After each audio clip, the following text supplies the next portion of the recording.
say about the episode before we get into the feedback?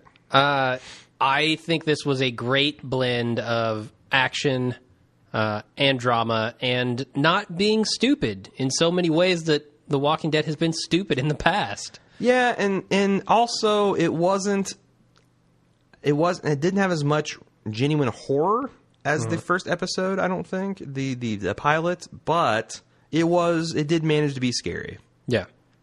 I mean, I didn't wet my pants or anything, but but there was certainly a lot of tension, like when they went into the prison. Oh yeah, a lot of tension there. And also, I give him balls for spending about a minute and a half of going through those dark prison passages without any fake scare. Yeah. So when you finally did turn the corner and saw the zombies, it was a genuine oh shit, you know. Mm-hmm. And the other thing I really enjoyed about this episode is just seeing them trying to survive. Like, they're not lollygagging on the farm. They're not worried about, is my hair looking good? Like, they are just surviving in this episode. And they did have... It's great. They did have some kind of bullshit bickering moments, but it didn't stop the action. Yeah. It didn't devolve into that. It's like, whatever, we got stuff to do. Yeah. And that's Alpha Rick in action. I feel like if this had been season 2, it would have taken 7 episodes to tell the story. Yeah, it would have. You know what I mean? They would have debated it out in the field. We would have camped out in the field for at least 3 episodes. Mm-hmm. Carl would have gotten lost. Yep. All kinds of stuff would have happened. Are we ready to move on to feedback? Let's do it. 2 Michaels and an Adam agree. This was before the episode aired, and we were talking about. I was on Facebook talking about the Walking Dead marathon that the AMC put on, and they said that season 2 is much better with hindsight glasses on, and there's some general agreement there. What do you think of that statement? I don't know. I haven't gone back and watched season 2 We watched again. a little bit of it, and I will say that maybe, but some of the stuff that fell just as flat. Like all the Rick and Shane and Lori moments still sucked. Mm-hmm. The Jenner reveal was a joke. Awful. It was like worst on the set, and everybody's reaction to that. Mm-hmm. So I'd have to see the whole thing to be sure, but I don't know that I can agree that it's one of those things where like for example, if I was disappointed with the first episode of season 5 of Breaking Bad. If I went back and rewatched it now, knowing how that season played out, I don't think I would be nearly as disappointed because it was more like just me being nervous that they were going to fuck up that flash forward. Yeah, yeah. I think the season 2 problems were a lot more fundamental structural, but that's just my opinion. Okay. Jasmine Bowen wrote, as she's watching it, she said, Daryl? And she spelled it like a blend of Daryl and Carol, which I thought was clever. She says, I'm not ready for this, but a great quote to end the episode because that's exactly how I feel. And one of the prisoners said, oh, shit. So she said, yay for season 3 starting off scary. Patrick Walsh said, it's also nice to see that everyone's still making all their headshots, including Carl. Yeah, we talked about that a little bit. Yep. Arjun said, Daryl's gone full Clint Eastwood with the poncho. That was very cool. Yep. Daryl's awesome. Badass poncho. Drew H. had the following observations. Said Carl Jr. is an obedient badass. Rick, assertive and quick thinking. Lori, still a mess. Carol, oddly cuter than last season. You know what, Drew? I'm going to co-sign that. Mm-hmm. She's definitely zombie apocalypse hot. Daryl, total team player. Maggie finally gets it. I don't know what he really meant by that. She likes killing zombies now? I don't know. Yeah. I thought she got it by the end of last season, honestly. Glenn, steady, more grown up. I'll co-sign that. Herschel, newly handicapped. T-Dog, blossoming badass on a Daryl-esque level. High praise. Yeah. Especially for T-Dog. I mean, he gets his first lines and he gets upgraded in his status. I feel like he was ready to just take off. Oh, yeah, man. You give him a shield and send him down that hallway, all those zombies are dead. Yeah, like even from season 1, he was always the zombie brawler, and now he's ready to bring it. Yep, and he has arteries of steel, apparently, because he didn't die from that bite last time, or that cut. He willed his artery to constrict, roll back into his arm. All in all, great way to start the season. Zombies look great, and everything did or got accomplished made sense and was necessary. I agree. I thought it moved so much faster, didn't it? Yeah. That was really the breath of fresh air here, is everything sped up. Right. And they tried a lot of new things. Like there was 2 animatronic zombies. The one skeletal zombie in the bra in the beginning, and then the face-off zombie. Those were both animatronic, and the first few times I watched it, I didn't even notice. You could tell that the armless, jawless zombies of Michonne's are CG for sure. Yeah. But still well done. They were pretty well done. Oh, really? Yeah. Well, I've certainly seen better, but this is television. And the other thing is, grading on a curve, we watch AMC in standard def. True. So maybe in high def, it would look even creakier. Maybe. That's something I noticed in Homeland. That show looks awful in high def. Does it? It's an awesome show, but it looks awful. You can tell they're using shitty digital cameras. Huh.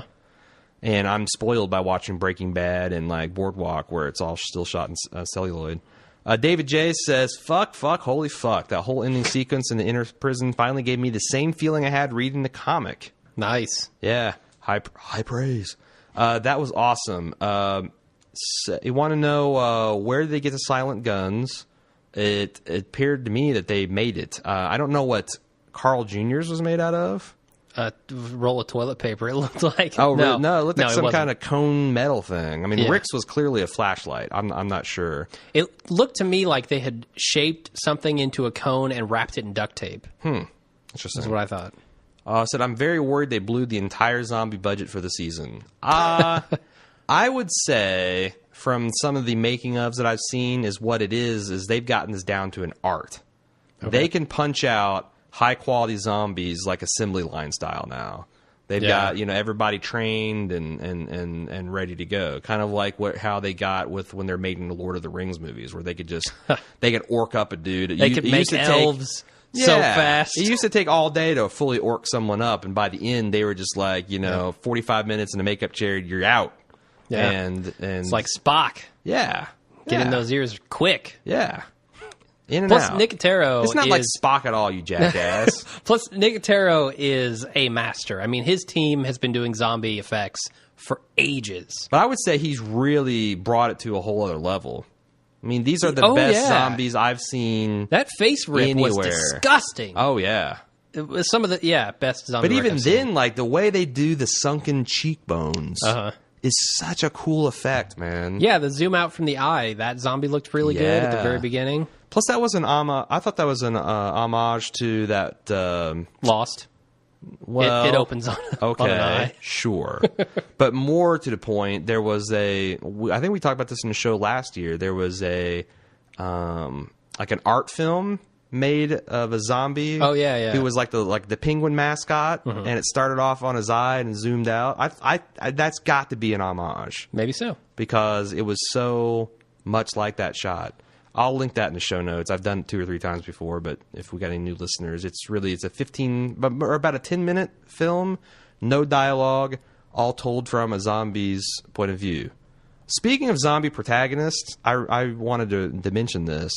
I just read this fantastic novel over the summer called Dust. I'm reading that. I'm halfway through that. What do you think of it? So far, really good. Yeah, it's all told from a zombie's point of view, and zombie culture is kind of amazing. And yeah, they really flesh out what a zombie can be in that. Yeah, no pun intended.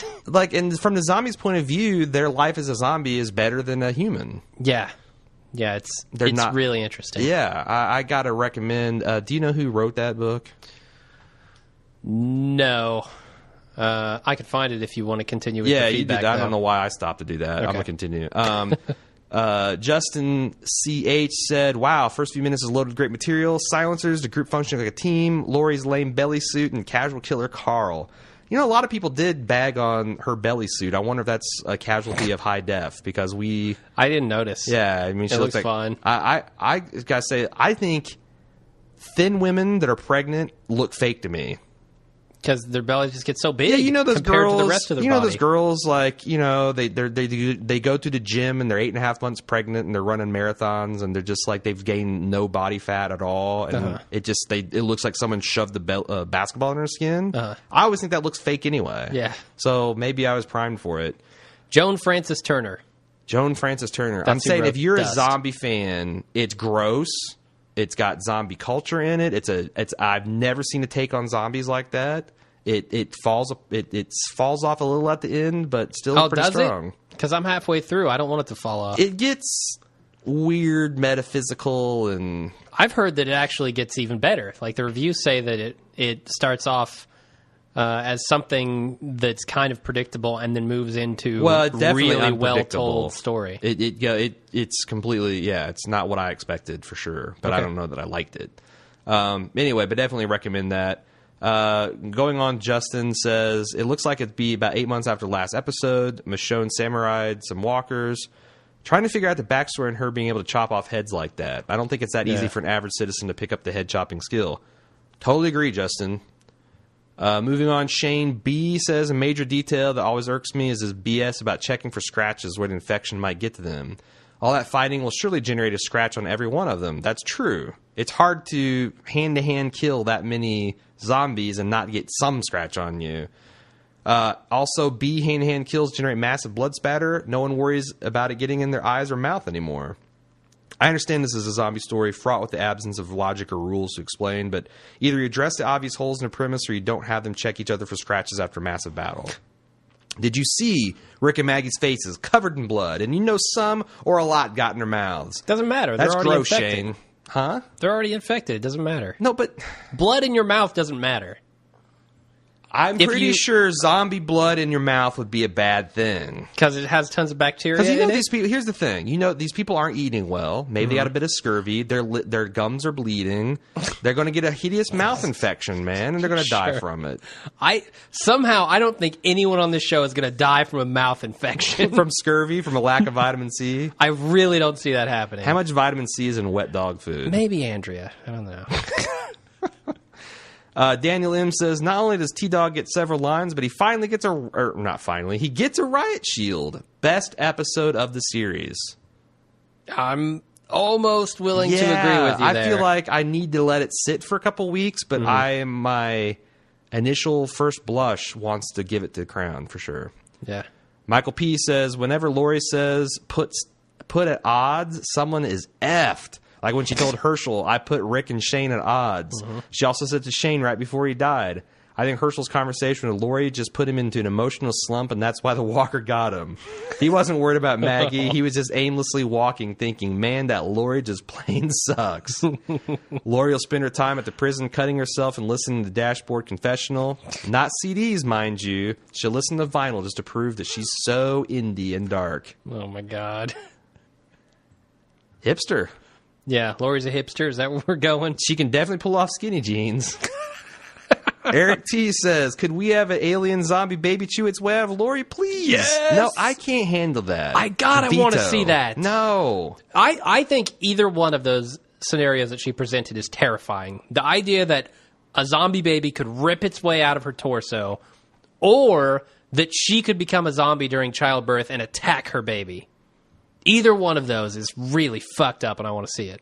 So you're saying she's lying on a table, she turns into a zombie, she And she breaks out of tries restraint, she rips her own belly open and eats her baby. Is that what you want to see, Jim? That is what I want to You see. are a sick fucking puppy. I'm just saying, either way is fine with me. Either way, Lori's dead. I think a part of you died when you watched this Human Centipede. That's not the Jim I know. I want to see her sewn to Rick. And feed her the baby. And then Rick can eat it second. No, moving on. Moving on. Put Carl at the end of that. Jesus Christ. Joseph E. says, on a different note, I think the biggest character development is Rick. While he still has hope for survival, he no longer has any optimism in terms of having a pre-apocalypse life for him and his family like he did on the farm. I don't know if that's true. Isn't that what the whole point of the prison is? What? I didn't. Has get that he email. given up hope on having Who? a pre-apocalypse life? Rick. Rick? Yeah. Rick. Yeah. Really? Well, what's the prison? At least temporarily, he's helping them survive. You know, he can't say, "Oh, I want a cashmere sweater" in the middle of this. Justin C. came back he double dips. He says, no, wait a second. If they're all infected, how the hell would being bit make any difference at all? That's your point. We already talked about that. Yep. But he says, it just occurred to me also that having Herschel clearing out zombies is the absolute stupidest thing you can do. They possibly have the only person with medical skills in North America left alive, and you hand him a bat to hit zombies? Good point. Strong point. Yeah. Strong point, I gotta say. Yeah, I mean, I don't know. Why did they need so many people in that hallway? Yeah, it almost seemed like it was a liability. A Yeah. smaller team would have been able to get in there, snicker snack. Trisha D says, I think they're taking things from the comic that haven't happened yet and are applying them to other characters. Examples: Merle loses his hand. Spoiler alert! Well, yeah, I'm gonna skip that part. T-Dog equals Tyrese. Daryl plus Carol equals Dale plus Andrea. Herschel gets his leg amputated instead of Dale. The writers are making switch-offs left and right. I think that's a smart way to go. For example, one of my favorite movies is the Master and Commander, the Age of Sail epic with Russell Crowe. Russell Crowe and Christian Bale. No. I forget the guy that plays Stephen Maturin. But anyway, they basically pillaged the first 4 books for the best parts and made it in 1 2-hour movie. And that's a winner if you're a viewer. If you got 1,000 pages of material and you're like, I'm going to take the best, most succulent, action-packed parts and put it into one viewing experience, that's what you want, right? Sure. So they've killed Dale, so let's cut off this other dude's leg. Yeah. You think Herschel's going to live through this? He said he's bleeding out. Yeah. Yeah, if he didn't just die right there, I think he's going to live. All right, fair enough. Michael P. says, I know there's tons of comic book fans, and I'm one of them on this thread, so I understand if not everyone gets my point. Herschel must become a walker. He's taking the con point of view. Okay. And I'm just now getting it. Robert Kirkman is obviously a football fan. Herschel Walker was a running back at the University of Georgia. That has to be the message behind the comic books, the TV show, and the game. There really is no other explanation. I think you've solved it there, Michael. Herschel will certainly become a walker. Definitely. Juwan TD says, love the cold open. They must have brought in some Breaking Bad writers because that was a riveting, especially the choice not to have any dialogue. Skipping ahead 5 months or so really worked in his favor, too. Agreed. It was great to see the survivors come back and be badasses from day one rather than... Can you imagine how boring the winter would have been? Either that or they're saving the winter. Because the winter is another animal. You know, the winter is them... They really in survival mode. Because in the comics, they get a respite from the zombies. They kind of freeze up. But winter sucks. It's cold. Exactly. You're hungry. You freeze. Yeah. So that would be kind of interesting to come back for a flashback or do it in another season next year. I hope they have Sean Bean. Showtime. I hope they have Sean Bean come in if they do that. He can just sit there and say, kill him off. Winter's coming. Oh, yeah, he'll get beheaded. Okay. Halfway through the season, but still, he can sit there and say winter's coming and act all ominous. Corey from Alabama said, something bothered me about your Walking Dead Season 3 preview cast. He's calling you out in particular, me? Jim. It said that the set of Woodbury was just some kind of stage built instead of an actual town, but I know for a fact it was shot in an actual town named Senora?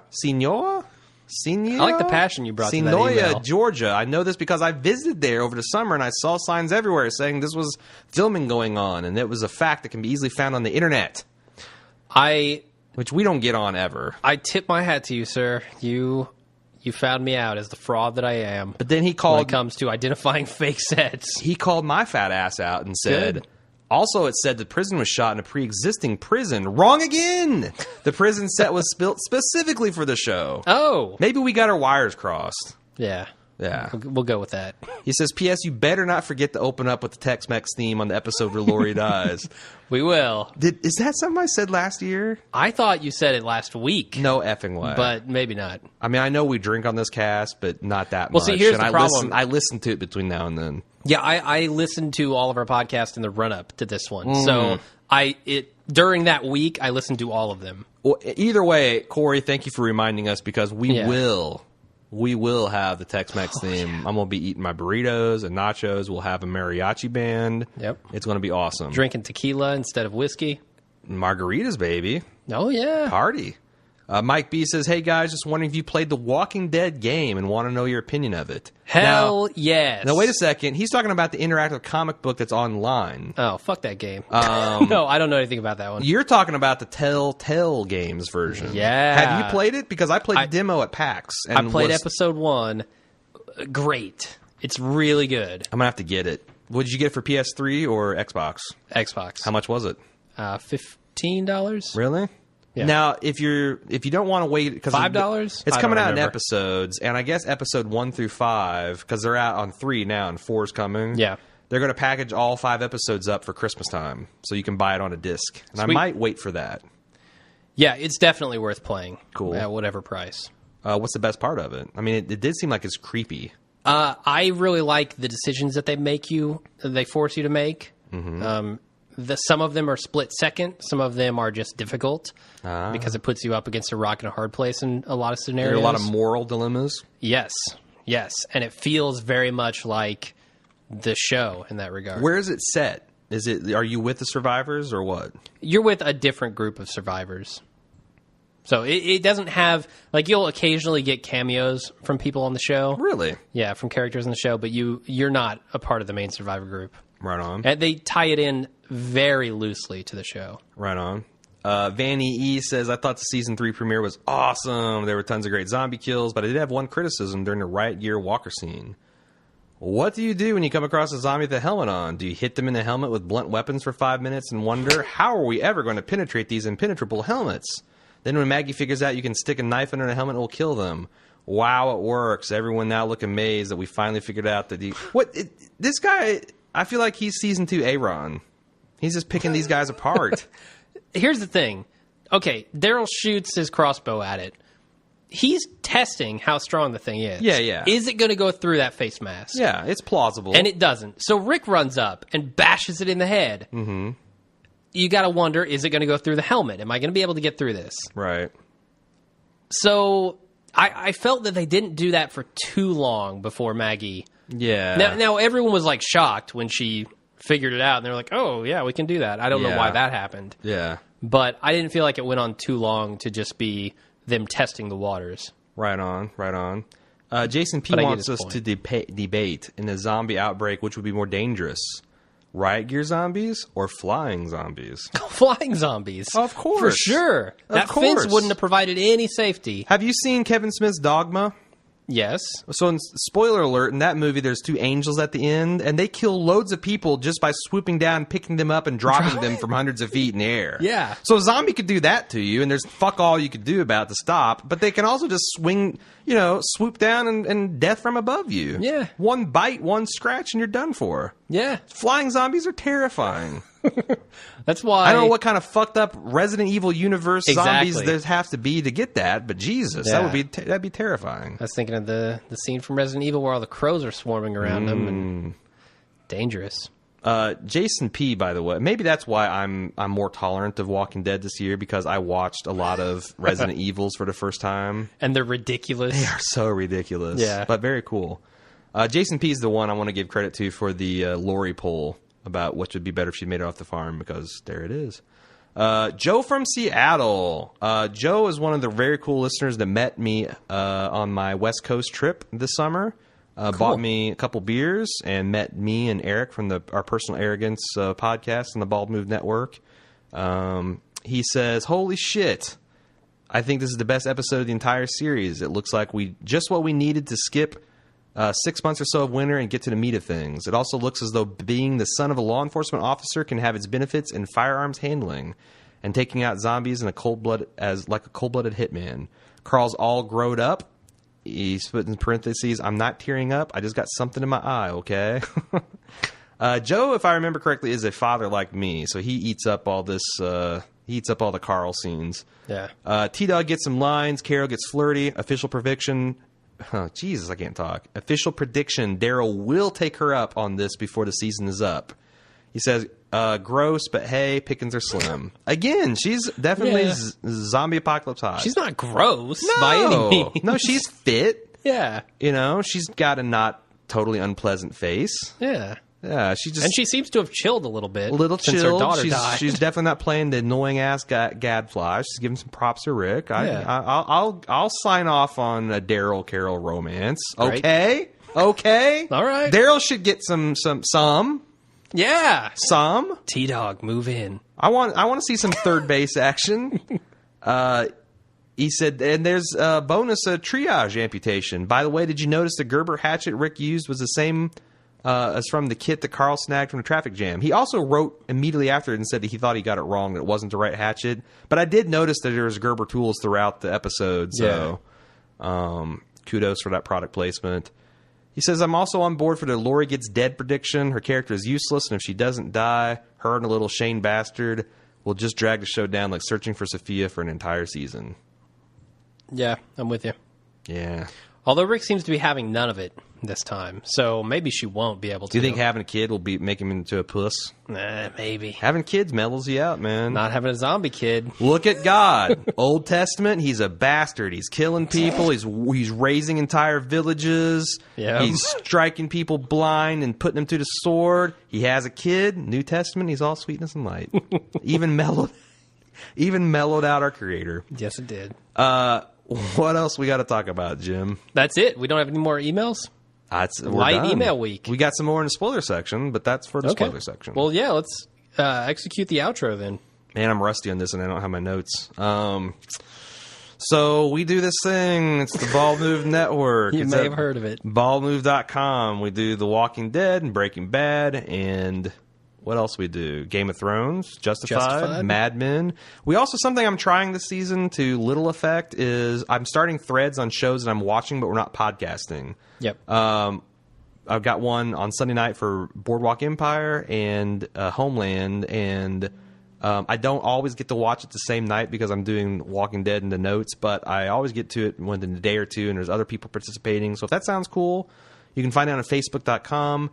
/baldmove. Baldmove.com has all of our content on it. You can also find the Personal Arrogance guys from Seattle. Speaking of Joe from Seattle, they do a general geek podcast. They talk about pop culture and movies and music and beer, board games, video games. If that sounds cool, check them out. You can also follow Jim on Twitter @BaldMove. And you're starting to do some live tweeting and stuff for this season, aren't you? Yeah. Unfortunately, I don't have cable, so I end up coming over here, and I'm not able to participate in the other threads that you start. Yeah, right. So, but yeah, I should be live tweeting every week. Sweet. Because, yeah, you're always welcome to come over and watch here at the old Bald Cave. And what am I forgetting? Oh, so how can you support us? How can you help us with this Bald movement? Number one, rate and review us on iTunes.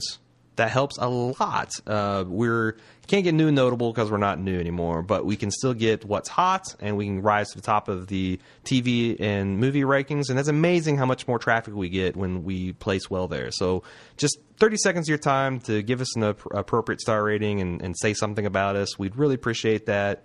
You can also support us by using our Amazon affiliate link, amazon.baldmove.com. If you go there, it takes you to Amazon's website, and everything you buy on that session, we get a tiny, tiny cut of Amazon's profit. It's not much, but with everybody doing it, it's enough to pay our bandwidth bills and keep the lights on here at the Bald Move headquarters. We appreciate that. Again, friend us or like us on Facebook, follow Jim on Twitter, and if you'd like to send us email to do a long form take, you can do that at watchingdead@baldmove.com. I think I got everything. It took me a while. I think I got around to everything. Tell a friend. Tell a friend, yeah. I forgot that one. Yeah, get people jazzed at work or in your family or in your friend circle. Sure. All right. Well, that's it for this week's non-spoiler section. We're going to do a little bit of spoiler juice after the music. Until then, as always, I'm Jim. And I'm Aaron. See you next week.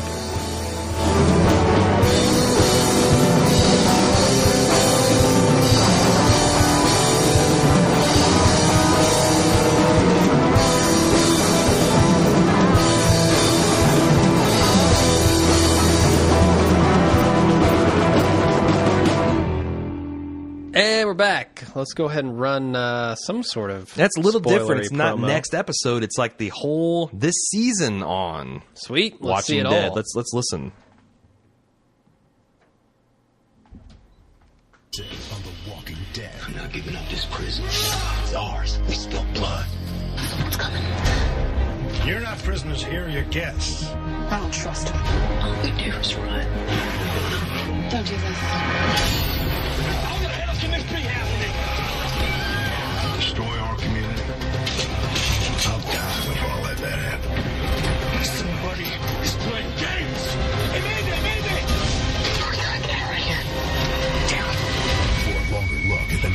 Sir, watch Comic Book Men later tonight. No, thank you. Wow.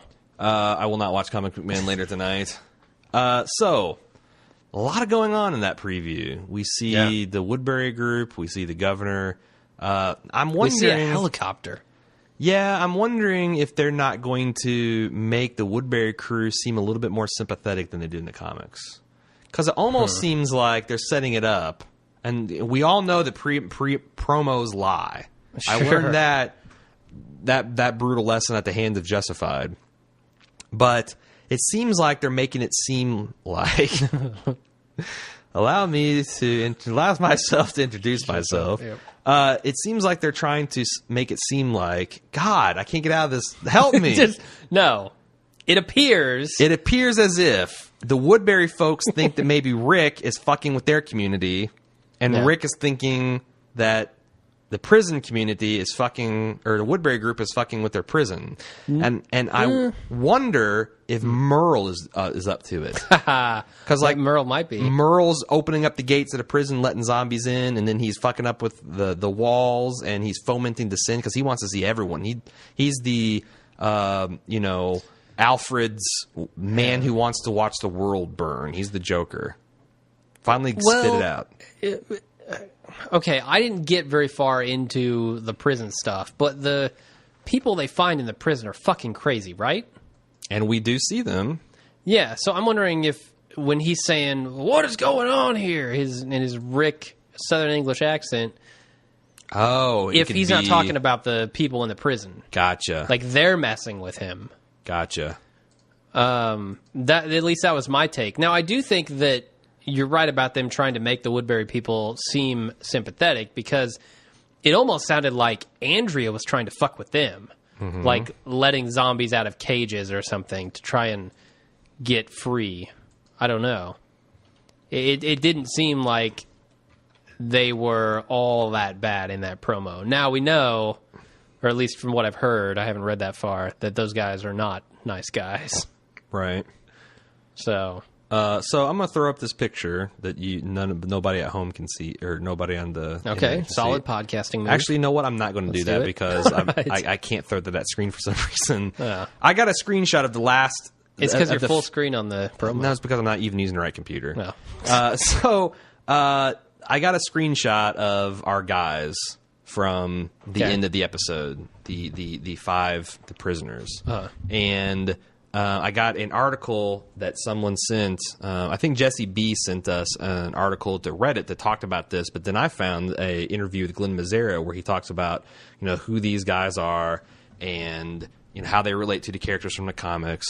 And I'm going to share that with everybody as soon as I get this thing thrown up onto the next screen, and I did it. All right. So in the comics, there's 4 guys that survive the prison, and I honestly don't know what all their names are. One of them's Axel. One of them is one of their names is Andrew. One of them's Thomas. So according to the credits, these guys are from if you see the screenshot or if you're watching the episode and you got it paused, the big guy at the extreme left is called Big Tiny. Okay. The next guy over holding the claw hammer is named Oscar. The next guy in the middle with the fantastic mustache, he's the guy that says "Holy shit," I believe, is Axel. Next, the little guy with glasses is Andrew, and the other guy in the white wife beater is Thomas. Okay. So now in the comic book, you've got Axel, Dexter, Andrew, and Thomas. And, the one thing we know about, and again, this is super spoilery, so if you're a comic book reader, you already know this. If you're a television show listener, you should shut off now if you don't want to know this. Big Tiny is pretty much just made up. He doesn't exist in the comics. I think that the Oscar character is supposed to be Dexter, the big black dude from the comics. That everyone thinks is the murderer because there's some murders that happen in the prison, and everybody picks as he's the one that is a self-confessed murderer. Axel is the biker, who's a pretty decent guy from the comic books. Andrew in the comic book is Dexter's lover, his boyfriend, and he's an ex-drug addict. And Thomas, who in the comic is a squirrely little white dude, nerdy white dude. He says he's in there for some kind of accounting fraud. He's actually a serial killer. Yeah. And he's the one that's actually doing the killing. The way that Mazzara has cast this, we really have no idea what of these roles they're playing, if any. You know what I'm saying? Okay. Yeah. And I, in this interview with him, he says, I'm going to read the full thing. He says, this group of prisoners saw the outbreak happen in their prison almost a year ago, and guards were turning on prisoners, and prisoners were turning on guards, says Mazzara. Imagine a zombie movie set in prison. These are the sole survivors of that movie. And they've been locked up with each other for almost a year, and now suddenly they're freed by Rick and Daryl and the group and have no idea what's happened to the rest of the world. Part of our thinking was there's so many people during the Katrina disaster that were trapped. There's this one hospital where people were trapped and just waiting for help. That's who these guys are. They've been waiting almost a year for help, and help never arrives. And they end up meeting Rick and the group and being set free, and they have no idea what's happened out there in the larger world. So in a way, they're sort of like Rip Van Winkle, waking up in the middle of a horrible apocalyptic nightmare. Mazzara said this about each individual characters. Thomas, played by Nick Gomez, and he's the little guy in the wife beater. Says Thomas is the leader. Thomas is the alpha male. He's the one who's in charge, and he's the one who's set the rules, and he did before the apocalypse. He's been doing that since, and suddenly here's Rick telling him, this isn't even your prison anymore. Thomas is not going to stand for that. Andrew, played by Marcus Moore. Andrew is really Thomas's right-hand man. These guys are really the ones who have been intimidating Axel and Oscar, which is hard for me to believe just looking at them. Yeah. Which I almost wonder if Mazzara is just fucking with us. Axel, played by Lou Temple. Axel's a great character. He's someone who's probably a two-bit criminal who finds himself in a bigger mess. He's probably happy to be freed by Rick because he realizes he's not as cutthroat as Thomas and Andrew. Oscar, played by Vincent Ward. Oscar's another guy who had to go along with Thomas's rule. I don't think he had to. He could probably beat the crap out of him. I'm thinking so too with that claw hammer. But Yeah. Big Tiny, played by Theodus Crane. Big Tiny is the muscle of the group. The idea was all these guys together are a formidable force. They're hardened convicts who have survived living together for almost a year, almost in the same way that Rick and his group have. So this is a surprising force for Rick to come against, and they're formidable. They're scary, and they're dangerous, just as dangerous as Rick's group. I have trouble buying that, because Rick's groups have guns, and lots of them. And experience. These guys have a bunch of melee weapons, it looks like, right? Yeah. So And they haven't been out zombie hunting for the last year. they've been holed up in a prison eating rations right. from the kitchen. Yeah, although it's kind of, what would that, I guess if you're a prisoner, you've been training your whole life for this scenario. You stayed in the same cell and building for years and years and years, so Sure. it wouldn't be that weird. But still, I like the idea of what they're going, and I like the fact that they've mixed this up so much that I just can't predict what's going to happen based on the comic books. But I have a little bit of concern about how believable I'm going to find, this guy and this guy intimidating this guy. Yeah. A Big Tiny is a very large dude Yeah. to be intimidated by a couple of schmucks who are half his height Yeah. So, and half his weight. what do you think about all that? I'm going to give it a chance. Wait till it plays out. But Thomas is going to have to be a badass in some other respect than stature. Like one of those guys is like almost a psycho. Yeah. Like he'll just cut your face as soon as look at you. Because that's the thing. I feel like, and I don't know if this is real life because I'm not a gangster. I know this is a big confession time.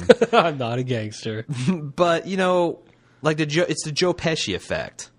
Like when you got a team of a bunch of criminal badasses, the guy that's just a loose cannon that you don't give a fuck. Like if there's a cop in the diner, he's still going to beat you to death. And you don't care. That's the guys that really intimidate the other criminal elements. Yeah. Because, they've all got some vestigial moral code or self-preservation instinct that this guy lacks, and that's terrifying. Yeah. He's got to be like one of those guys. I get you. And he's kind of got that look to him, maybe, that he's kind of that kind of the crazy dude. The way, look at his body posture. He's kind of like a coiled steel, Mm-hmm. So that's my take on it. Okay. I'm looking forward to seeing how these characters interact with our group. Right. So thank you for the picture and the thread on Reddit, Jesse B. There's one other one. TJ from Michigan wants to talk about Michonne, regarding what happens to her in Woodbury in the comic. She's brutally raped and beaten. He says, I remember the impact it had because I liked the character so much, but I'm not feeling that would be as big of a deal right now. I really hope she becomes likable in the show. So he's saying that a real character that gets degraded and abused like that, could really hurt. And he's saying that the TV Michonne has not earned that level of, bond and empathy with the audience yet. Yeah, yet. Well, give her some time. Well, also, it's been one episode. Do you think AMC would do something like stage a brutal beating / rape of a woman in this universe? I don't know what lines they won't cross. Yeah, that's the thing. Like they made a child a zombie. The 2 children zombies. I don't know if there has ever been a line that they've wanted to cross that they haven't been able to. We've never heard the stories from behind the scenes that have said, oh, well, the studio wouldn't let us do this. Right. So we have to assume at this point they just haven't wanted to do it yet. Right. And the story hasn't called for it. Right. Now, with the introduction of these really brutal characters, who knows? So I'm going to wait and see on that. This is the part of the email that set my imagination on fire. He said, now, what if something like that happened to Daryl? Something terrible. That would be a big deal. Imagine how cool it would be when he gets his revenge. Can you imagine Daryl getting fucking raped? Getting raped?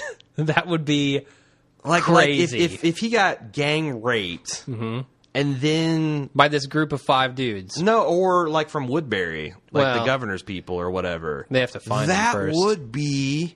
I mean, I don't want to say awesome because it makes me sound like a psychopath, but that would be such potential. That'd be ballsy. It would just punch the audience in the face, and we would want to see revenge on an epic scale. And the payoff on that, if they did it right, would be awesome. Would it hurt Daryl's character at all? To be raped? To be raped? No, I don't think so. It's not like he asked for it. No, of course he didn't ask for it.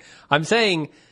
Okay. Would it make him seem weaker for getting in that position? There are probably people that would make that argument. I think that's a very superficial, viewpoint to have. Mm-hmm.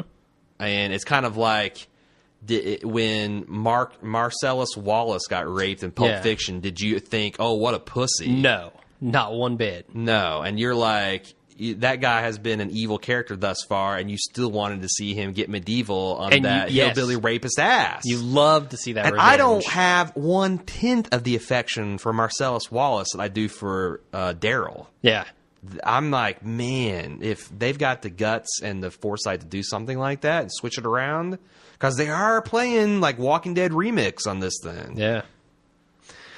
I don't know. I really hope they go balls to the wall this season. I feel like we're going to get a lot of feedback. It's going to be mixed of that's the fucking stupidest thing I've ever heard and fuck yes.